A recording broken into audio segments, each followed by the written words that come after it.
crois que c'est bon de préciser pourquoi cette session.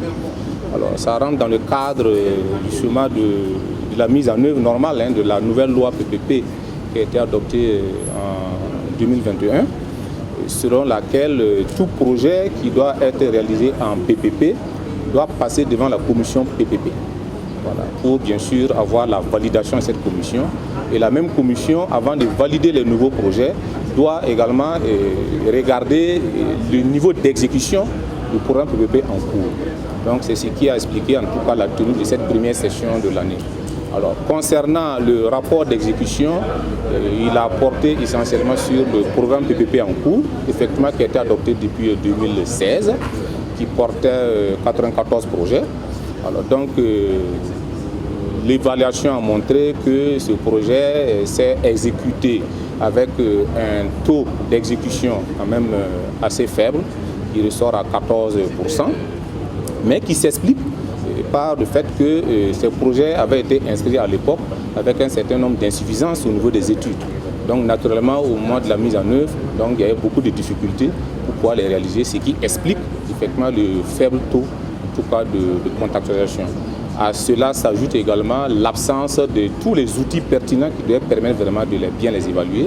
Donc l'un dans l'autre, je pense que le taux d'exécution c'est faible certes, mais au regard des contraintes que les acteurs avaient, je pense que c'est assez acceptable par rapport à la dernière session qui s'est tenue où on était à 5%. Donc il y a eu quand même une petite évolution entre la dernière session et celle-là. Il y a le rapport d'exécution qui fait le bilan des projets qui sont en cours. Naturellement, si les contrats ne sont pas encore arrivés à terme, ça va se poursuivre. Donc, des recommandations ont été faites pour que en fait, les structures qui les portent là puissent mieux les conduire afin que le niveau d'exécution soit meilleur à celui qu'on a aujourd'hui.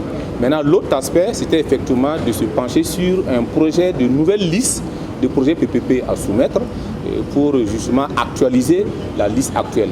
Alors, donc là aussi, la commission en tout cas a bien regardé et il y a des orientations qui ont été données pour qu'on puisse en fait aller mieux peaufiner et prendre en compte un certain nombre d'indicateurs, un certain nombre d'éléments et revenir pour que en fait, la commission puisse éventuellement les valider. Donc on peut dire que la session s'est très bien passée, on a eu les orientations qu'il faut pour avancer dans le processus de préparation parce que nous ne sommes qu'à l'étape de constitution de la liste des projets qui peuvent être envisagés en PPP. Donc les orientations qui ont été données à cette commission-là vont permettre de repartir, travailler avec les sectoriels et de revenir pour avoir la validation pour pouvoir poursuivre.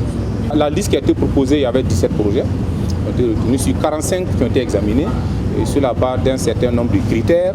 Donc les 17 qui ont été retenus sont ceux qui remplissaient en tout cas ces critères et ça porte dans plusieurs secteurs, c'est dans le secteur de l'énergie, dans le secteur de l'agriculture, dans le secteur de l'eau, dans le secteur de l'environnement, dans le secteur des infrastructures.